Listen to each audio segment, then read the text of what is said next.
Good evening. Let me turn this around. I don't know how this gets turned. Oh, boy. Oh, there it is. Okay. Good. Good evening. Hey, how are you? It is Tuesday, October 13th. I don't have to look at the calendar because yesterday was my birthday, so I know what today is. So I hope some of you will be on with me soon. I know many of you will look at this later because you tell me so. So I want to say thank you to everyone who greeted me for my birthday. Good evening, Bill. You're the first one on. I would assume Kathy is with you. So I just want to say thank you. I had a wonderful birthday. Good evening, Sharon. Good evening, Susan. It was lovely. I just put a note up to say thank you to a lot of people. I said that, put a thank you note up yesterday, but then I also, my husband had put something up, and then a bunch of people said happy birthday, and I said I like birthday greetings all week long. In my family, we would always celebrate birthdays all week long because my mom always said, can't just do it all in one day, and she's right. You can't do everything you want to do, and 24 hours goes pretty fast. I will say I was awake at midnight on my birthday on Sunday, and I was awake at midnight last night because I am a night person. So I got to see my birthday on both ends at the beginning and at the end. And darn it, I went to go look at my birth certificate because, my mom's not here anymore. My dad's not either. And I'm the firstborn. My mom, I was a C-section. I say that because my mom was in the hospital for a week with me. Good evening, Cheryl and Susan and Phyllis. And she told me I was either born 8 in the morning or 8 in the evening, but I bet because I was born on a Monday, I could have been born at 8 in the morning. They knew before they had me that I was going to be a C-section. They told my mom she wouldn't be able to have kids the regular way. That's all I'll say. Good evening, Cheryl and Vaughn and Laura, my cousin Laura. So anyway, and good evening, Joan. So I went and looked. I have a bag that I keep all our papers in, so I know exactly where they're at. So I go to get my copy of my birth certificate, and it doesn't list time at all or place or anything. I know I was born at St. Elizabeth's Hospital in Hannibal, Missouri. I was either born at 8-something in the morning or 8-something at night. But it hits me that I probably was born in the morning because they probably set up an appointment for my mom because they knew I was going to be a C-section. So, but I was born in the middle of harvest, my dad always said, and not a whole lot stops when the harvest is on. They would listen to baseball games when I was a kid, they didn't have a cab on the combine. Because there's pictures of me with my grandpa and my dad out at the combine when I was a little girl. But I was born in the middle of harvest. My dad was born the 27th. My cousin Laura, who's on here, was born the 20th. My cousin Joe, Laura's brother, was born on the 27th. Half my class was born. My friend Cheryl, who's on here, was born on the 27th. I think her sister, right? Rita was born on the 27th. So I know four family and friends, our life family, that are family to me, born on the 27th. So there's lots of good birthdays coming up. My Aunt Carolyn will be on the 16th. And our wonderful priest from college. Good evening, Ellie and Betty. Father John Pringer, his birthday's on the 16th. And last night it hit me, hey, why don't we have a Zoom surprise party for him? So we've talked to his wife. I've gotten a hold of a bunch of friends from college, and everybody's connected to different people, we knew each other because we were really involved in the Newman Center together in college, but I haven't stayed in touch with everybody. So we're trying to do a surprise Zoom party for John this weekend. I'm very excited about that. And next Monday, I don't know if I've shared this, David and I have been helping our seminary in Berkeley. We are having a 25th Zoom seminary class reunion next Monday, and we've got and our class was maybe 30. I don't know, it wasn't really big either, but 30, maybe a few more, but 19 or 20 of our classmates are coming. 5 or 6 of our faculty and staff are coming.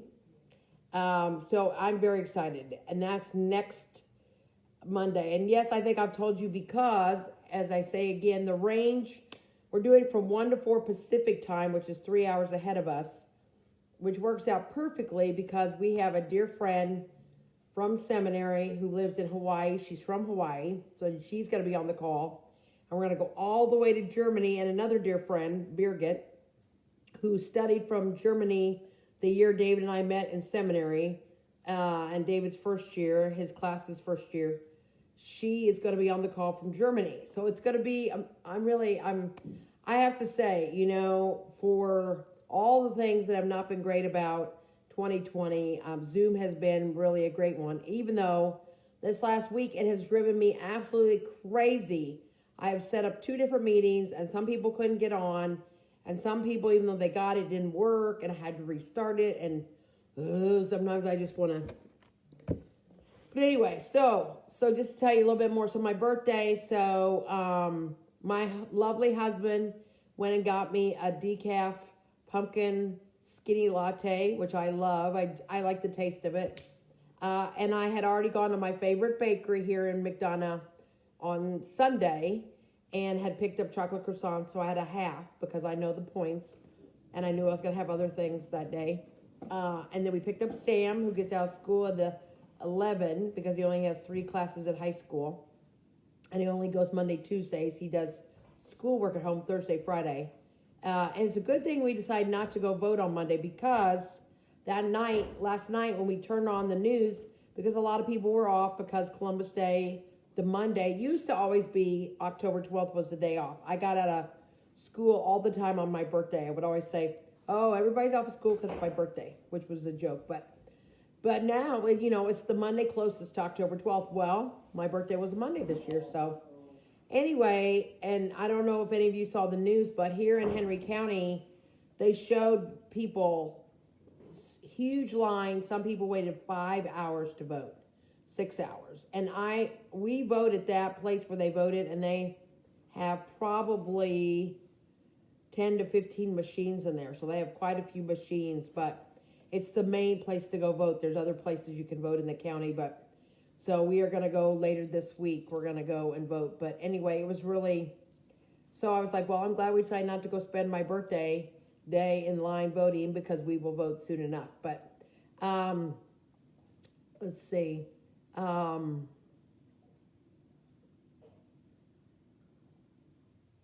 Okay, Susan, I'll have to talk to you later about that. I don't know right now. I'm not in charge of that kind of stuff. I don't have any clue. So we'll have to see who would know more about that. But so anyway, so we went out to lunch with just a few friends. That was really great.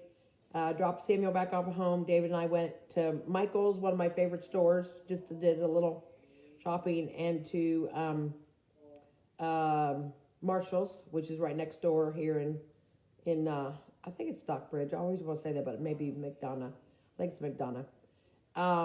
Went home, had my favorite dinner, which is, I did not have David cook fried chicken, but Publix makes great fried chicken here. So we had fried chicken, mashed potatoes, fried corn, which I love, fried apples, and 2 dear friends came by, surprised me. One brought me a homemade apple cake. Thank you, Miss Cheryl, for that, and the balloons. And another friend, Shirley and Janet, Shirley brought over a chocolate cake and a gift card with some gifts in it. So thank you.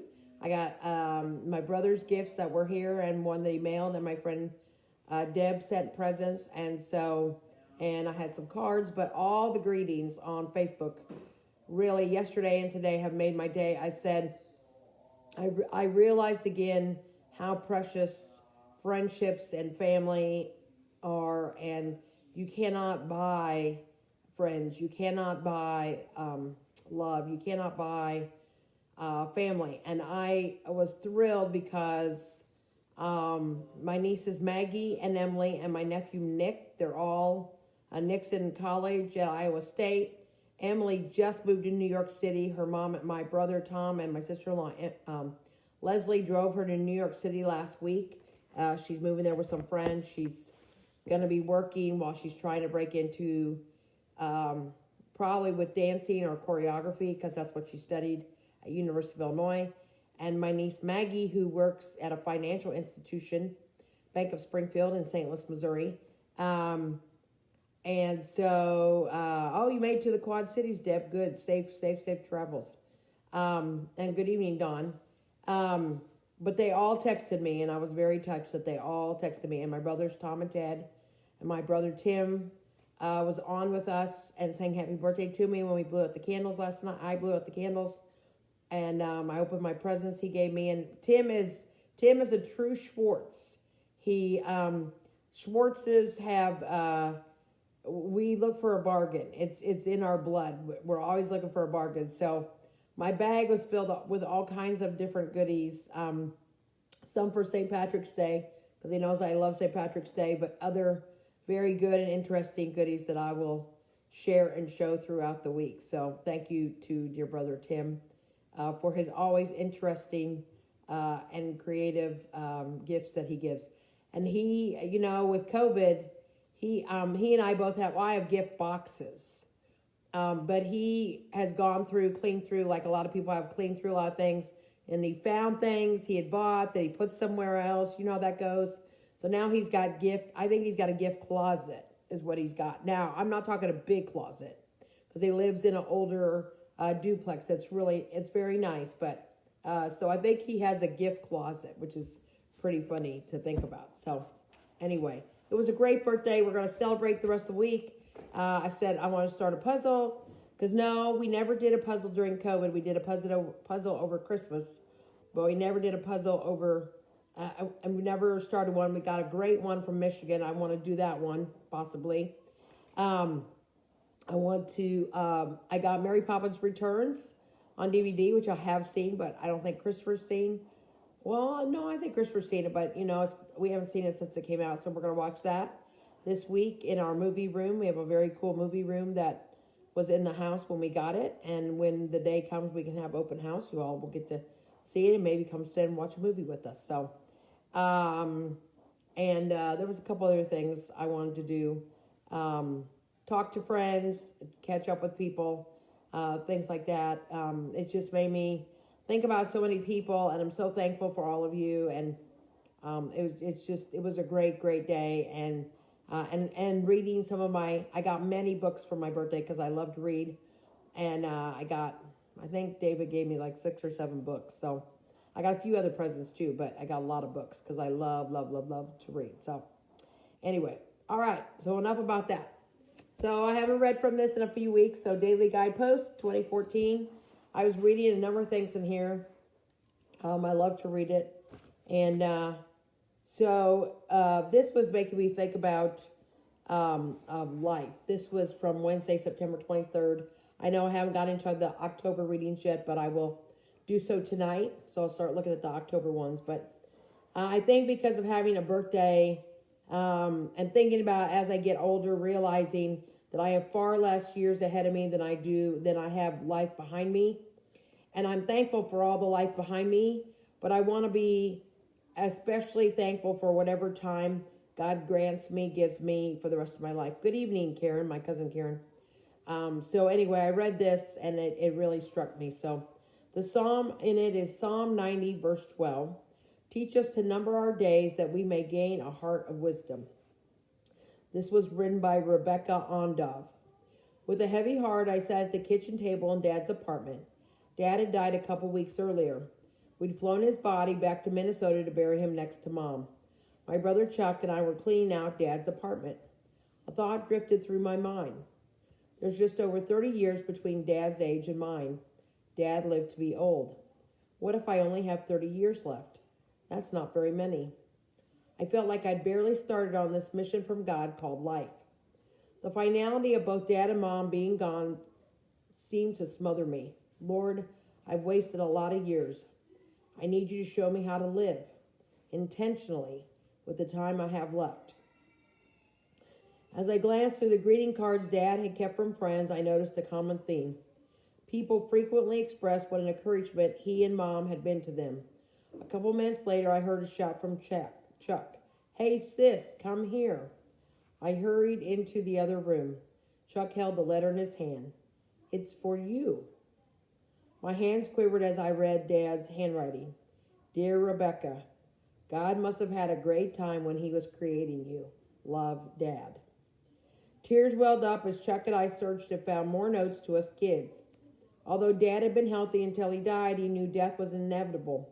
He focused on his end, living forward by leaving behind words of wisdom and love for family and friends. Armed with some heirlooms and Dad's notes, I left his apartment determined to stop drifting through life and to set a course to live forward, leaving a legacy of love behind. And the prayer is, Lord, please be my compass as I launch out on new adventures. And then she says, recently I found a book, Living Forward, A Proven Plan to Stop Drifting and Getting the Life You Want by Michael Hyatt and Daniel Harkavy, Harkavy. It's a step-by-step guide to writing a life plan. So Living Forward, A Proven Plan to Stop Drifting and Get the Life You Want by Michael Hyatt and David Harkavy.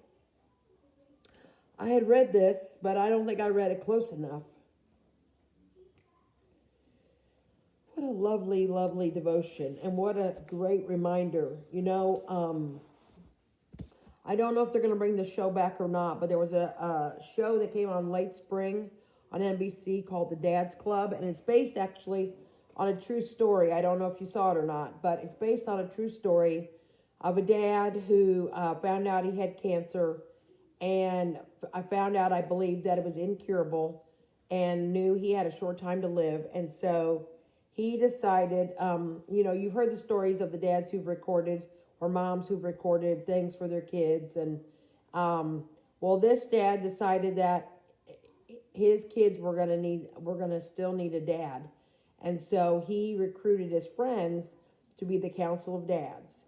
And the whole thing was that while he was sick and then when he died, that these friends of his, the Council of Dads, would step in and be there for his kids the way he would have been as a dad. I only got to see a few episodes. I liked what I saw. They actually shot it on Tybee Island, if Laura Miller sees this.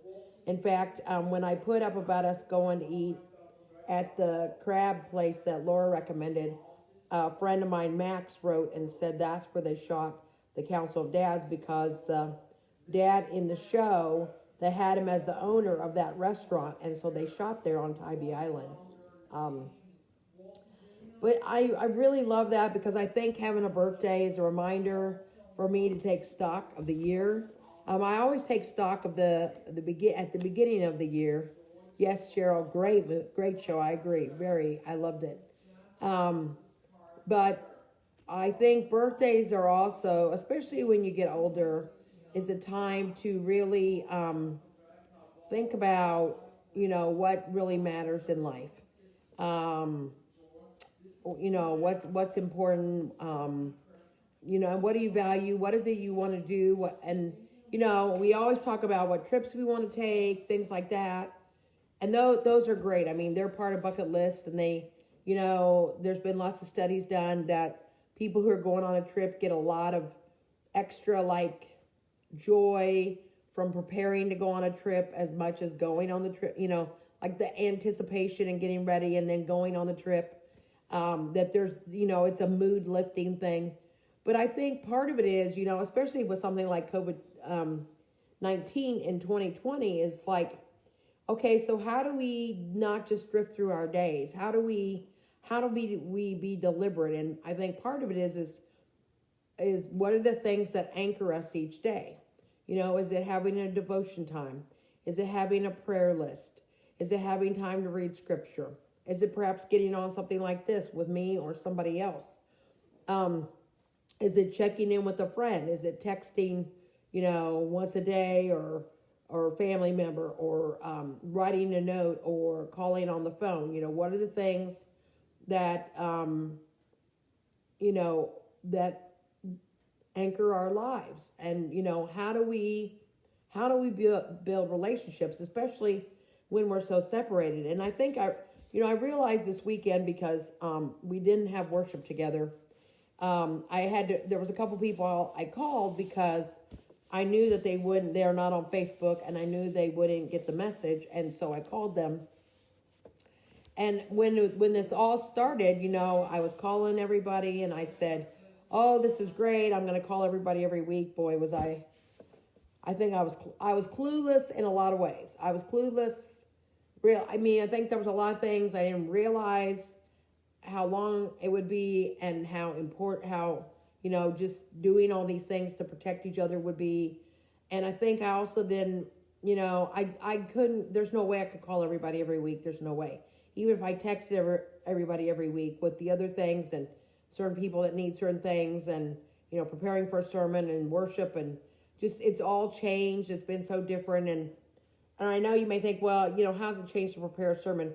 Well, that hasn't necessarily changed, but, my involvement with worship has changed a lot and it's changed over time. And I'm grateful for our worship team. But when we were first starting to go through this, there was a lot of time spent on figuring everything out and how to record and how to be able to share. And so I've learned a tremendous amount this year that I could never have learned if this hadn't happened. But I would give everything for this not to have happened, especially for the people we have lost and the people who have suffered so terribly and people who are still suffering.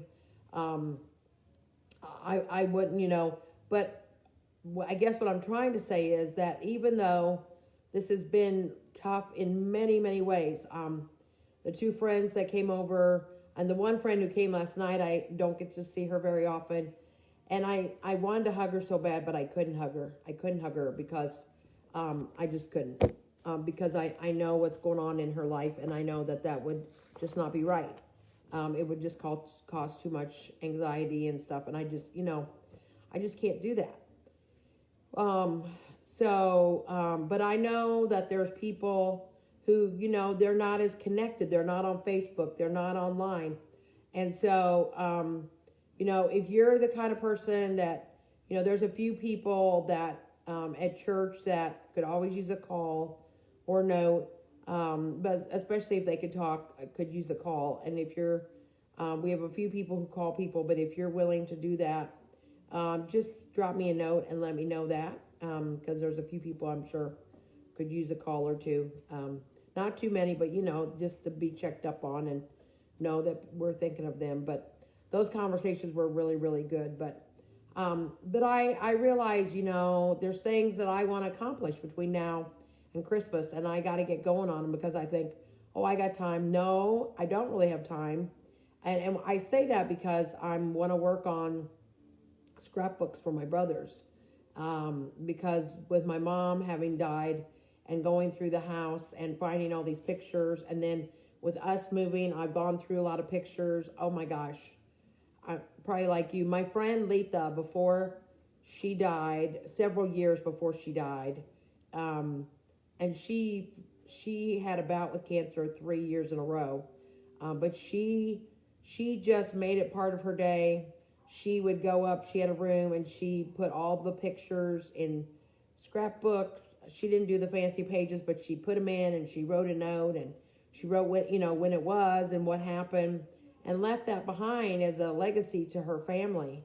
And I just, I think I've got to do that because my kids aren't going to know some of these people, or if this even matters to them, they'll just chuck it away because, well, Sam will, because, I haven't shown or said this is what this meant to me. And so I don't feel a clock ticking, but I realize that if I want to do this, I've got to make it a priority in my life.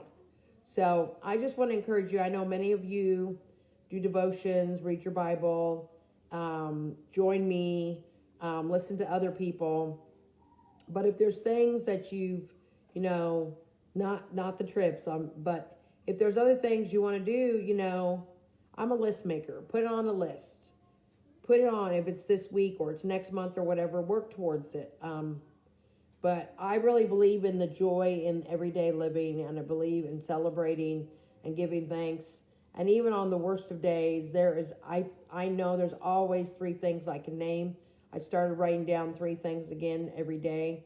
And I haven't written down from yesterday, but I will, because I'm just so grateful for all the thanks and all the blessings and all the happy birthdays. I'm just so, so thankful to so many of you. So So thank you for blessing me and for being a part of this.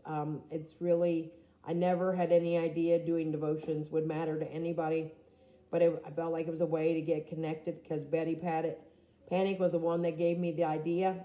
And thank you, Betty, for that again. I'm just very grateful to be able to do this. So, and speaking of which, Betty let me know yesterday, she asked for prayers for Pastor Rob.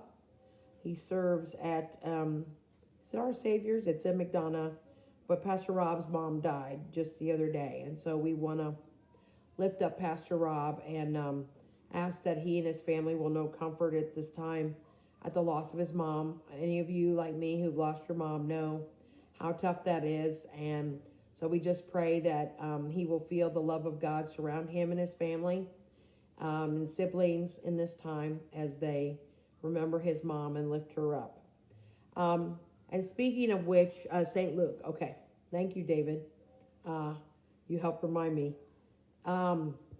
Speaking of All Saints Day, I put it in the newsletter for all of you, and you don't have to be a part of St. John. So this year, All Saints Day will be a little bit different. Last year, we had a really nice service inside. We're going to still do some similar things. If you have had a family member or a friend die since we last had our All Saints service, and Betty, I know you're on here, so Heather's mom, if you could send me a picture and their name and their relationship, friend, family, whoever to you, or you can drop off a picture at church, but Heather could probably send me one. And if you've had loved ones, family, friends who died before last year's All Saints Day, if you will send me their name, I will put them in a litany, and we will remember them on All Saints Day. And then the ones who have died since last All Saints Day, we will remember them, but in a little bit different ways. And we will be outside, but we're going to do something to remember all of them and to remember all the loved ones. And so I hope that you will send those in to me. I'm asking for I've got a deadline in the newsletter, and I wrote it last week. I don't remember the deadline, but it's probably the Wednesday before All Saints Day, which the 31st is a Saturday, 30th, 29th, 28th, I think it's the 28th of October. That way I have time to pull them all together. But the sooner I get them, the better it is for me to work on those and get those ready. So also, Phyllis, we want to pray for you and your rheumatoid arthritis and just pray that you are feeling better and that medication and rest and stuff is helping you. Just know that we're thinking of you and praying for you. Also, my friend Becky, who we prayed for Nate a lot. He had been in the hospital on a ventilator. I'd shared about him. Well, the great news is he wound up getting off the ventilator. He had to have surgery, and he was able to have the surgery, and everything went beautifully, and he's on the mend, and that's just so exciting, and I'm so thankful for all I know they are thankful for all the prayers, and I'm thankful that all of you have been praying as well too. Want to pray for those of you who are affected by seasonal changes. I know, Laura, you haven't given me the weather report for Illinois today, but because you usually do, but we want to keep praying for my cousin Laura for a good job soon for her. We want to pray for our cousin Cindy, who we just found out recently had a TIA last month. She's doing better, but we just want to pray she won't have any more TIAs. And she just had her birthday too, so we pray for cousin Cindy in Texas. We want to, let's see, who else was there? There was Phyllis, there was Pastor Rob. Oh, Pastor Bill Callister, who I know from Illinois, his mom just died too. He just put something up about her, so we want to remember Pastor Bill at the loss of his mom. And Pastor Rob. And if you have any prayer requests, please let me know. And Susan, we continue to pray for your brother and his health.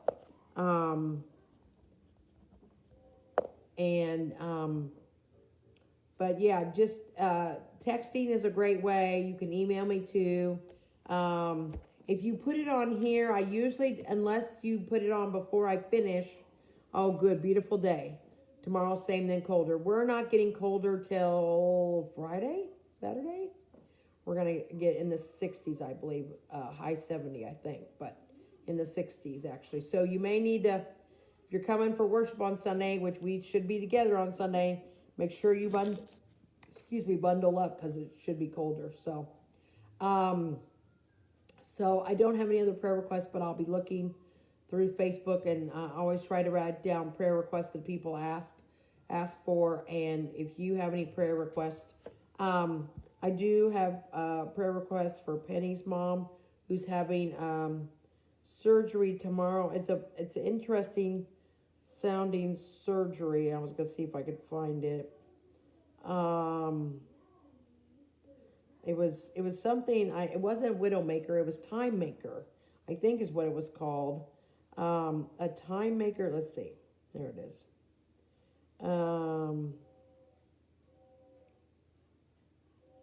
Watchman heart procedure. I'm going to have to look it up. Laura, your 5-year-old neighbor boy who was diagnosed with cancer. Okay, we will pray for him.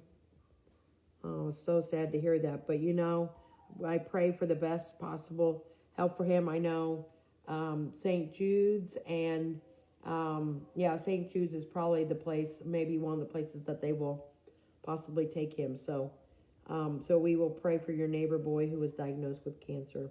I'm very sorry to hear that. So if you watch this later, don't put your prayer request on here because I won't see them after this is done. But feel free to text me, call me, email me. And as I say often, if you call me and don't get me, I will get back to you as soon as I can. I do sometimes turn off my phone unless I know something's going on with somebody. And so just know that I'll get back to you as soon as I can. So, well, thank you all for joining tonight. It's been great to be with you. Thank you again for all the birthday greetings. I truly, truly am so thankful and so grateful for all of you and for all the many wonderful friends from all. I was thinking about all over my life and all those places people live, and the greetings I received from all over just really touched me. So Devin, he's going to Children's in St. Louis. That's a good place to go. So okay, so for Devin. So anyway, all right. Well, you all, I pray that God blesses you, keeps you safe from all harm. I pray that, especially those affected by seasonal allergies in this season, that you will be protected from that.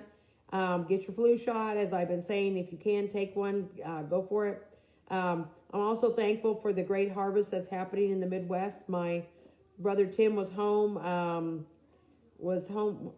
Yeah, he was home yesterday. He left Hannibal yesterday to come back to Kansas City, and I texted back and forth with my brother Ted. Said the weather was beautiful and the harvest was going great. So pray for the safety of all the farmers across our country as they bring the harvest in. And I forgot to say it because we heard it yesterday, but I don't know if it was my brother or somebody said they thought that maybe it was God trying to get a baseball team together in heaven because we have lost so many great baseball players this year.